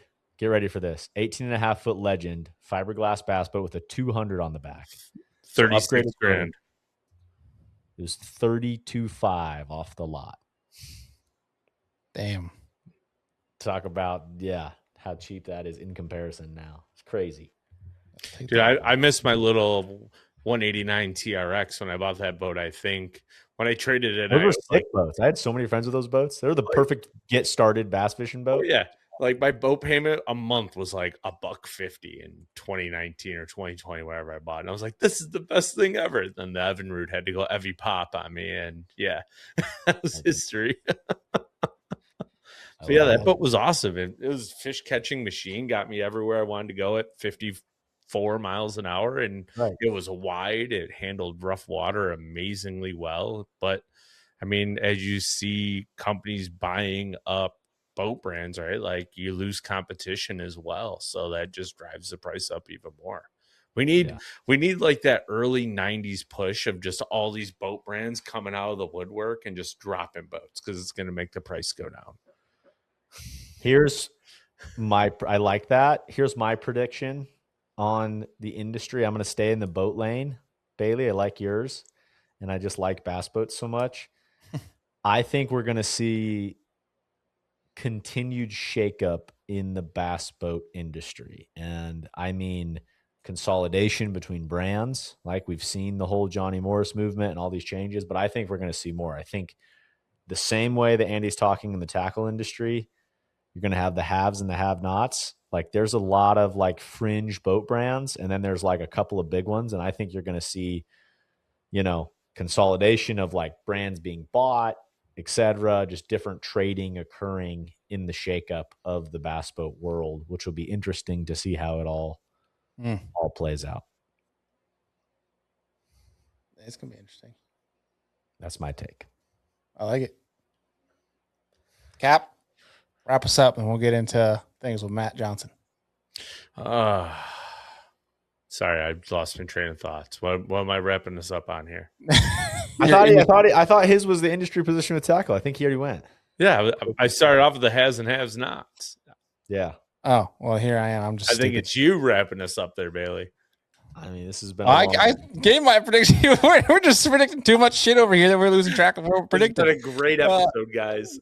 We're starting off 2026 hot, people. This is what happens when you take 3 weeks off. So this is great up until 2 hours in. Yeah. Appreciate y'all if you're still sticking around. If you have left by now, I do not blame you. Apologies for that. We're starting off. It only is up for here for 2026. So at least there's that. Yeah. But we'll say is where some awesome predictions and insights coming here as we join are joined by Mr. Matt Johnson, CEO of Omnia Fishing. All right, folks. Well, now we are diving into some more, well, from the experts, really. You guys heard from us, but we're diving down with the expert. We have Matt Johnson from Omnia Fishing joining us here. We're no stranger to the show, but to get the actual person working in the industry, the expert side of things, and seeing it happen real time. But Matt, welcome back to the show, man. Yeah, good to be here, guys. Actually, we're still at the office, burning the midnight oil. You're just dreading going outside to your vehicle to go home. It's like 38 degrees here in Minneapolis. 38? Yeah, it's like a You guys are in summer. Dude, it's 40 here right now, Bailey. Did you go outside today? No, I've been in my office all day, so that's probably It's the same temp. It's probably 50 in Idaho, guys. In Boise, Idaho, it's probably like 50. That's nice. Right now. Nice. It's wonderful. Eventually, it'll make its way this way. Matt will get it first, and then us. That's right. Luckily, the retailers already sold all the ice gear as it warms up here now. Yeah, you got to get it going. And you saying I got to go outside? Oh my gosh, I got to get up off this chair. That's bad. My step count's probably terrible for today. But regardless, that aside, before we go down a rabbit hole that nobody wants to listen to, let's dive into some trends for 2026 and maybe kind of how they compared or reflected to 2025. Yeah, it's a good question. There are a couple things that we're going to expect, and I actually ran past a couple of our guys on the merchandising side to just ask them what they were seeing and kind of generally trends that we expect. One that's really interesting is the whole fuzzy bait. You guys have seen the dice and, lots of legs. It makes me think of like fly anglers that are always trying to put legs on things and make it look more like a caterpillar or something. But actually, I think that trend's going to be really popular here. And we're not quite at the place where we're selling great tools to do it yourself, but I think you're actually going to see legs and fuzzy things popping up on a lot of different baits. And that's not even items we're seeing yet. It's just, it seems like the trend that everything's heading in that direction. Lots of movement, lots of flutter, lots of legs. So I think that's like a general thing that we're going to see here. But 2025 is super interesting. And I'm sure you guys have already talked about it, but the forward-facing sonar almost feel like it complicated fishing for some, but it really actually simplified fishing for a lot of people because we saw anglers spending more time in the not beating the bank and those mid-leg humps, and they're getting out into deeper water, but they're presenting more simple jig and a minnow, more simple things really close to a fish. So it was almost like the technology itself was complicated, but the bait selection simplified. And what we actually saw was a drop off in rods and reel purchases because people weren't heading out with a lot of different rods and reels that have been optimized for specific techniques. And so, flipping and finesse and chatterbait, all those things, there are rods, and the guys are really into it that want to be switching these things up. They're tying on a lot of different things, and they're bringing in a really big arsenal. And we saw that. We specialized in a lot of different technique-based rods and reels, and we just saw that drop off a cliff. The good news is people almost seem like they shifted their budget into the consumables. And so our consumable business just exploded. Even though forward-facing sonar does feel like it puts a little bit more pressure on a very simple ball head, minnow, sometimes live bait, but a more simple view or a forward-facing sonar optimized soft bait. So kind of interesting to just see that trend happen in 2025. And I actually think that transitions really easily into a discussion about what it probably looks like in 2026. We actually think that trend's going to reverse a little bit. And I don't, it's kind of controversial, but what about forward-facing sonar isn't controversial? Yeah. And I like your perspective on that, but we actually think that a lot of these fish, they've been seeing a lot of that same vertical jig and a minnow, jig and a forward-facing sonar, soft plastic presented in those mid-leg humps. We actually think people are going to start shifting a little bit more towards beating the bank a little bit more flipping baits, more customized rods that have specific actions for techniques, more chatter baits, things like that. So that's like the big high level thing that we think is probably going to shift. I know there's a lot of manufacturers that are hoping that it'll shift that way. We actually think that's probably going to happen. Those fish have seen a lot of those same things, and they probably need a break. Well, one interesting thing that Deacon brought up, I don't know, maybe 2 years ago, I can't remember. It was a long time ago, but basically you mentioned was with forward facing, it's even like, say, crankbaits, for example, it's made from a consumable standpoint tougher to sell because now you're losing less baits because you know how to avoid specific pieces of cover. when you have a bait that's more likely to get hung up, things like that. So it's changing it from that side. But I guess when you mentioned about adding legs to baits now for next year, I actually had somebody ask me what my prediction was for the new like hot bait next year. And I just said, just go find your cat or dog's toy and put a hook on it. And that's probably what it's going to be. But I guess bluntly, just to ask you, do you think 2026 is going to be another year of the dice, if you will? Yeah, actually, when I asked our merchandiser Kip about that today, he said fuzzy legs, but not necessarily dice. So dice will still be around, still have a place, but we actually think the fuzzy leg concept or the dice concept with those, little pieces of rubber hanging off of them is just going to be incorporated into other baits. You're going to see creature baits with them, is our prediction. Yeah.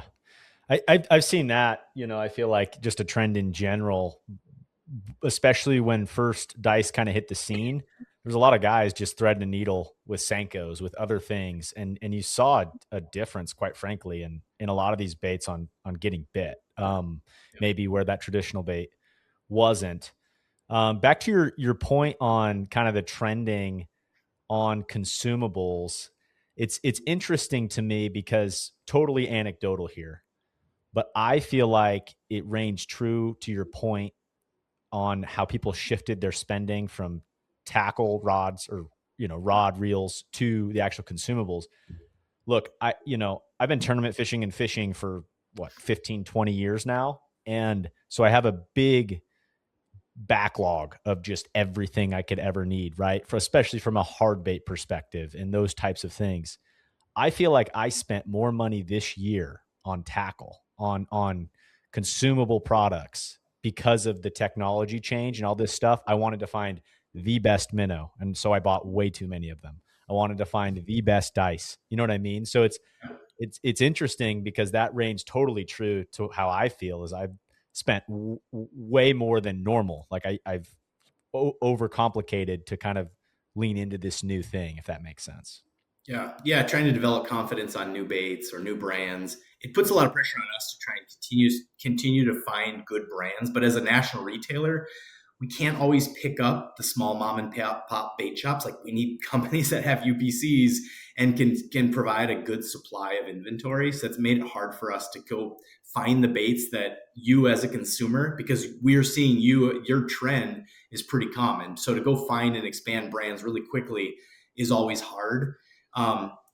It's an interesting industry from that perspective. And we always say, like, there's a lot of rational decision making, finding confidence in baits that work in your area that are unique to the lake characteristics that you fish. But there's a lot of irrational too. There's a lot of people that have to have that next thing. They want to learn and find new confidence because they've lost confidence in something else. And I actually think that applies to the shift we're going to see in that forward-facing sonars. You're going to see people presenting these fish getting stressed, seeing the same thing over and over, and then people saying, I need to go back to my chatterbaits, or maybe I'm going to look for a new type of bladed jig, something. They're going to try and go back to some of those confidence items and start spreading out on the lake a little more. And that's where, like, Omnia Pro is an example, and our fishing reports.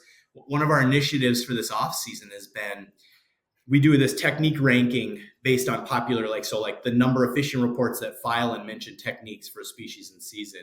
But what's happened over the last 5 or 6 years is we have this extremely well established set of top ranking techniques that come around every season, because there might be 200 fishing reports that mention that as a top technique. So now we've said, what's the next phase of the evolution of that technology? It's like, we need to start telling people what's the most recently mentioned technique. Because drop shot in some scenarios, or chatterbaits in some scenarios, that is not going to change. And then there's just not enough reports that are going to get filed in these lakes to change it, because that's tried and true. It's just a law of numbers and averages. Yeah. So now if somebody all of a sudden goes back to the bank and is beating the bank, there's a departure from that mid-lake hump. We want to be able to tell customers right away something new is being mentioned in that technique rank.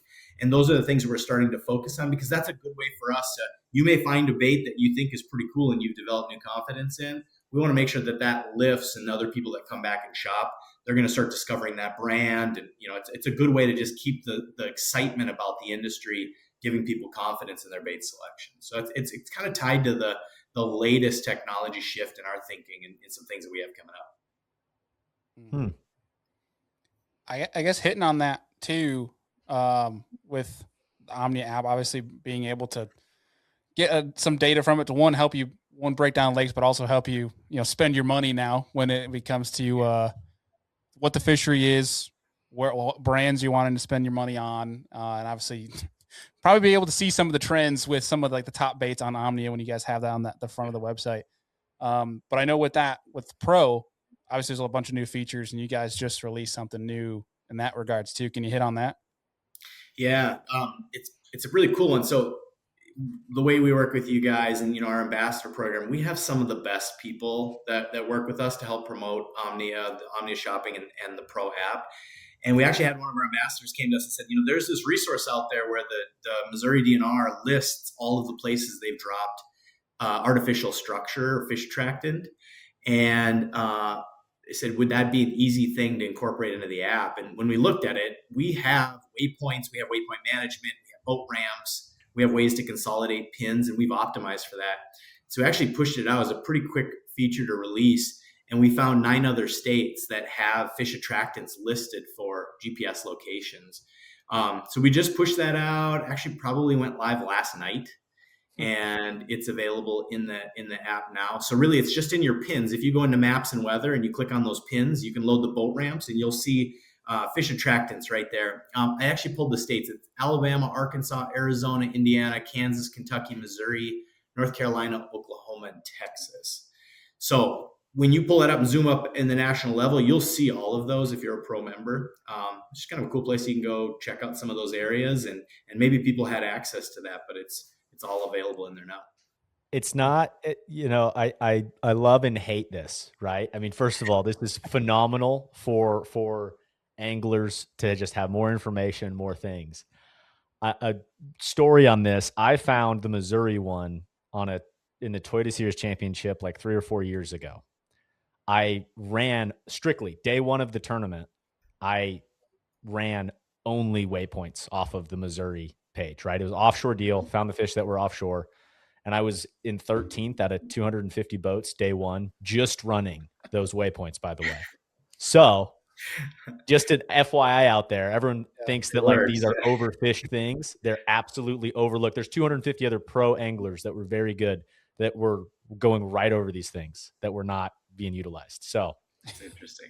It's interesting. We'll go check out another state. Love it. Those fish. Yeah, it's advantageous from that regard. Obviously, the tournament people too, but like think about it too. Like you're going there for the weekend, or maybe it's just a local tournament, something you got no practice, or you're going there just for fun, and it's like you need to get starting spot. It's look at that. There's a brush ball right here off the ramp. Let's just go start there. It's kind of like a, I don't want to call it the easy button, but it's just basically kind of gives you the arrow to point of where to start. Yeah, exactly. Cool. That's a good point. Well, I was actually thinking about Nevada. I guess like there's not much habitat down there unless you know where those attractors are. So I would assume people are fishing them pretty well, but yeah. Exactly. We gotta be quiet out west with some of this Western stuff, my guy. We gotta. Right. I can hear some guide right now who's out there graphing all day long for these things and hears that it's going to be on Pro, and he's like, son of a. Yeah. Those are your dollars at work, though. Like it's a pretty awesome thing that they do that. Those agencies are going out there creating those attractants and publicly making available the information. They're just not very good at publicizing it. So the hope is that we can continue to make it available. But in theory, it starts to disperse anglers pretty well, because now trying to find other areas, other natural habitats that match some of those conditions and figure out how to fish them, I think makes somebody a better angler. So we're pretty excited about pushing it out. This is what is freaking cool that it just clicked in my head. So obviously here at Serious Angler, we do the Real Biology segment bi-weekly with Stephen Barden, who leads the MLS Fisheries Management Division over there. And literally what they do at every location is go and put out a bunch of natural fish habitat.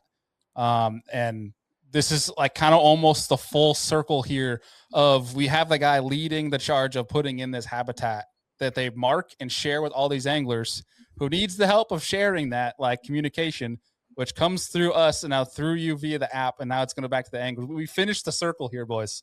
It's perfect. It's great. And I guarantee there's a whole bunch more out there that they've done for good research purposes that they're not marking. These are the ones that give you kind of a leg up to go check out and start as a starting place. Got to go find the rest. See, now we'll need to get you behind with us on a committee to let New York allow us to put in brush piles. That's what Same we with need to Idaho. happen here, man. Yeah. I don't know if it's legal, but I swear people up on Lake Superior used to put Christmas trees in their hole when they were ice fishing, and they just let them thaw. When the ice thawed, they just kind of fell to the bottom. And I wonder if that was illegal. I never did it, but I knew people that did it. I know of people that do that here in New York, that they'll just take a Christmas tree ice fishing with them and just, hey, if it stays, it stays. But like with a weight tied to it's it. definitely not legal here, but they're doing the Lord's work, That's right. That's That's right. And if you use the public way or the private waypoint feature, it stays 100% private. Nobody finds those locations. So the Omnia app's still there for your private locations as well. Right. Love it. Matt, what I love about your background and just the innovation side of this, it reminds me a lot. I don't know. Have you heard of the brand Go Hunt they're out of Vegas? No, I haven't. I don't think Okay. I think it's very similar to me in your mindset here. They're a retailer, but they really have built a big audience on the tools, and what they've done is exactly what you're saying. Like the public, especially the Western landscape when it comes to hunting, right, is complicated. There's these tags, this draw system, the mapping. It's all very high level. And yes, the states have fantastic resources and all the data is there.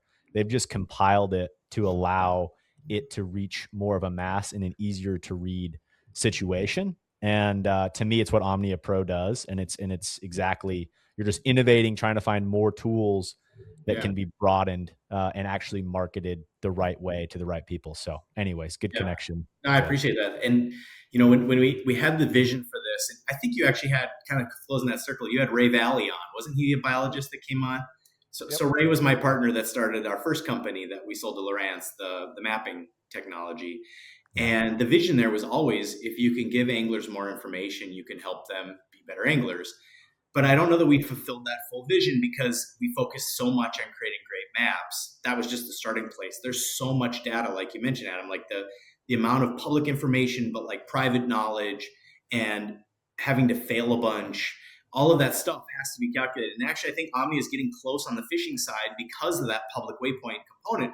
We add it to all of this public information that's available. We know proximity and we know details about depth and water temperature and those things that then as you're starting to build this pattern, your personal private pattern that nobody else sees, you have the ability to go back in and say, I want to see all the waypoints I dropped last May. And I want to see them when it was cloudy and, when I was on this lake. And it's just to segment your information. It's that like really complicated journal that everybody tries to keep. And that's the process, I think, of being a better angler or a better hunter. So I'm excited about it. And I think that's a good parallel. I think you draw a good point. I think it draws on the point that like people want to figure it out, right? Like we want to do our research and extend and do these things. And if we can use more data to do it, like that is what people want. I don't want just the easy button of like, go fish here and catch fish. I want to know why they're there. And I want to figure out my own areas. And like you said, the pattern recognition is the name of the game. And I love it. It's good stuff. We always hear people say like, I just want spots. I want to know locations. And I'm like, I don't think you actually want that. I actually don't think you do, but it's a hard sell to convince them that it is about building patterns and learning. Yeah. If there's one thing, human nature, they want the easy way out, right? Like only a certain amount of people are willing to work hard to achieve what they're actually looking for. So, right. Yeah. If there's one thing you can describe anglers as, and I guess hunters in that realm, really any outdoorsman, it's just stubborn. You're not going to convince them otherwise. But yeah, love that, man. Any other things coming up for 2026 trend wise you think we might see, or maybe anything that might be kind of unique? Yeah, outside the box. The only other one I was thinking of is the glide bait market's really getting interesting. Cool. That was always like a mom and pop. Like we couldn't even play there because like I mentioned earlier, getting good supply and consistency on product and stuff was really hard for us. But that's starting to change. There was a brand, Throwback. Have you heard of Throwback? Mm-hmm. Oh, yeah. Making some really cool products. So we think that's going to expand. We think some of the existing companies will probably do a better job in the glide bait market. That's one of the other trends that one of my other guys, I actually haven't fished that way, so I don't know much about it, but a lot of the guys swear by them and they're fishing these big baits now. expensive, and I don't know if I want a pike or a muskie in Minnesota to be tearing those things off my line often, but You're in the right place for that. You'll get bit. I promise you that by something. The way I look at it though is like a lot of those muskie lures are the same price, right? Like some of them are 40, 50, like some muskie guys don't care, but it's like the bass guys are like, oh, a pike's gonna bite it off. But well, Andy, when it's $180 to $400, that's also quite a bit more than 40 to 50. Yeah, when I can pay $3 for 12 stick baits, it's a little bit different, you know. It's you want to catch a fish, sometimes you got to risk it. That's fine.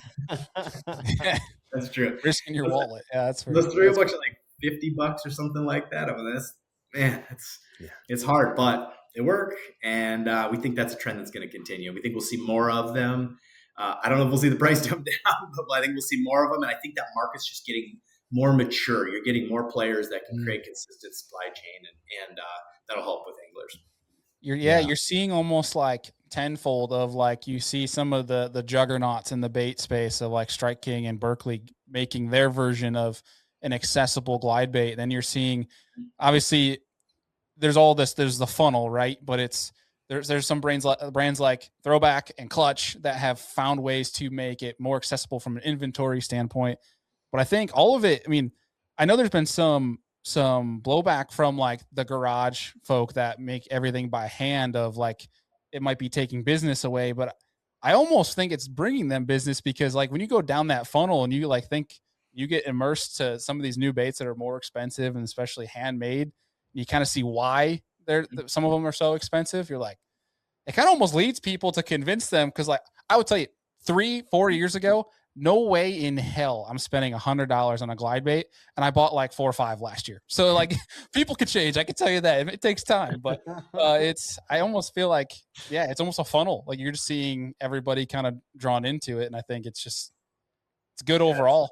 Yeah. Good gateway drug. Put a little bit up your nose, and all of a sudden you got to find a better one. Next thing you know, a little bit of ABS. It's a natural progression of an angler. Like if you think about it's rods and reels too, they start like your first bait casting combo is $100, and all of a sudden they're like, oh, let me get a better reel. Now they're at $300. Like, okay, now I got to pair a better rod with it because I feel what this reel's like. And all of a sudden you got guys that have 20 NRX pluses with 20 Stellas and Aldebarans, right? And it's like, it's whatever. Like fishermen will pay money to have the best product that they can that they feel is going to help them catch the biggest fish or the most fish. Shout out to our go ahead, I had a company come to me recently, and this may be something I have to send to you and let you guys try one out, but it's a medical device company that created a rod, and the price point's insane. Like what?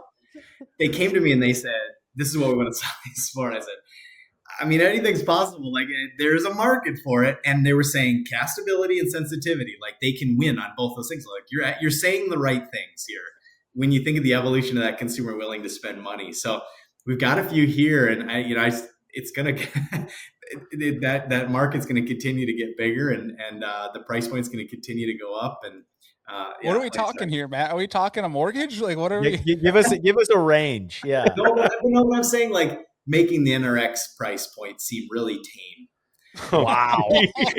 Wow. I mean, dude, we're getting into like high-end fly rod territory. I can't tell you anymore, but yeah, that was it was a funny one. And I was like, you think we can sell this? I'm like, yeah, I think you can. Dude, yeah, like that's the thing. At that rate, we'll come to you. It should be illegal to put that in a rod tube and ship it then. I mean, it's too much risky business going on. Yeah, dude. Do these come with an insurance policy, like with them? Yeah. That's PVC. It's not that crazy, but I think I'm going to get one out to you guys, and we're gonna spread the word that way somehow. But I don't know if these are ever going to go to market. I had the guy's like a doctor, and they've got too much money, and they, the big hobbyist, and they like, we want the best castable rod that still maintains high level of sensitivity. And I want to pull the sensitivity down. I want to test it. I was like, those are all the right things. I think you're right. So we'll see. Now, I don't know if that's the trend. As like people get a little bit more skittish about jobs and things like that, I think people pull back a little bit. But even what you were talking about, Adam, were like, you feel like you have a backlog, but you still felt compelled to go out and like you just shifted the dollar somewhere else. I think that's going to continue to change. I don't know if the glide baits get big, people get 1 or 2, maybe that becomes a confidence bait and they feel compelled to get more. But like, I don't know that the trend's going to go to more high end. There's always going to be a place for it. Yeah. You definitely see a hybrid of people. I mean, like, look at Adam. Look at Chad. You got a guy that, to Andy's point, like that when they spend all this money on baits, they might spend on rods and reels. Well, Chad will spend $300 on one bait, but he'll still use a Fluker President for all of his reels. Oh yeah. Some people might throw their money down one lane of fishing and then like, I don't need much. And then to your point, you see other people where like the entire rod locker. I mean, it's a legitimately $40,000 rod locker. You know what I mean? Yeah. Between They rods, only and throw reels. Ned rigs. I've had a few clients bring their own rods in the boat, and they're like NRX Pluses, Shimano Conquest, Stella reels, Elder. I'm like, you brought 12 rods worth more than every rod I have in the dang boat. Like, Well, and maybe Matt, to your point here, like you're saying, there's always a consumer for that. I mean, this is a trend that I've talked about a little bit, kind of on some special business from the bass boat segments, which is like, I think just economically right now, there's kind of obviously, in my mind, there's kind of the two tails of the economy, and we're seeing obviously a shrinking middle class, but the high end stuff, like I was talking to a boat dealer, whereas last year they were selling a lot of your entry level Falcon Nitro level bass boats. They've shifted to selling. This year they've had on order more Bass Cats with 300s on them, $150,000, $130,000 boats when it's all said and done. And to me, that's just that consumer segment. There's always a buyer that has that capital that is willing to spend it in cash, and they want the best of the best. I think the same thing applies in tackle and everywhere else, right? There's always going to be that consumer that wants the best rod, the best reel. And that's how the cookie crumbles. It's how the economy works, man. Yeah. Chase, I know. I think you're right. Sports are going that way. Pro sports are going that way. Everything's kind of moving in that direction. So, yeah, I think the way things have been done in fishing for a long time, it's still going to be around a long time. But I think that'll be a segment that we'll start to see in 2026 and maybe beyond. I think things will continue to kind of separate between the upper end and kind of the middle, more achievable or attainable items. Yeah. Well, Matt, I'm looking forward to 12 months from now, us reconvening here on this exact show of 26, recapping 27 trends and seeing what we got wrong. Yeah. What We wrong, what completely went wrong. right. Yeah. Yeah. But regardless, always appreciate your time and you jumping on here to give us some expert insight. All right. Good to see you guys. Looking forward to the upcoming open water season. yeah, Yes, Awesome. sir. We'll talk to you soon. All right, folks. And that is going to wrap up the first show of the Serious Angler podcast for 2026. Obviously, you can tell we were a bit rusty here for the couple of weeks off, but nonetheless, we hope we brought some value to you guys' day. Thank you so much for taking time out to join us here at the podcast. And fellas, anything else to wrap up our show here talking 2026 trends? No, I would say that was a great episode up until the last about 30 seconds of us recording right before Matt Johnson and everything, and guys getting to listen to him. But yeah, I think it was a fantastic episode, and I think there's a lot of insight that people can take away from this and think about like the state of fishing going forward, not just bass fishing, but the state of fishing and the outdoor life, right? And yeah. I love it. Yeah, we are not professionals by any means, but we like to give out a good product to you guys. And if you're the people like us that will go fishing from dark to dark and crush some beers afterwards, then you guys are in the right spot. And so if that's you and you're new to this show, Amen welcome with that. aboard. Hopefully we'll be we bringing some more bass and value to your guys' life. But Deke, you got anything else for the folks? No, man, we covered a lot there. We went in a lot of different directions, a lot of banter with just the crew, which was a lot of fun. I mean, listen, and I think people come to this show because of the amazing guests we have on, but these shows are fun to just talk and get whatever's on off of our chest related to the fishing industry too. It's easy to talk to a microphone, right? And with you guys. So really enjoyed it. Really enjoyed Matt's insights. He's a wealth of knowledge and just such a smart dude when it comes to the industry and what's happening. He has to have his finger on the trigger, just keeping everything on track. So good stuff. Absolutely. Well, folks, appreciate you guys taking time of your day once again to listen to this show. We got a lot more cool ones coming up in the hopper for you guys, both with obviously Serious Angler, but we have some new real biologies coming down the hopper for you guys, as well as Seriously Western shows. If you haven't yet, you are new to Serious Angler and even checked out the Lure Lab or Kayak Fishing Weekly, check out some of our different podcasts over here on the network. But as always, y'all, appreciate you, and we'll see you on the next one.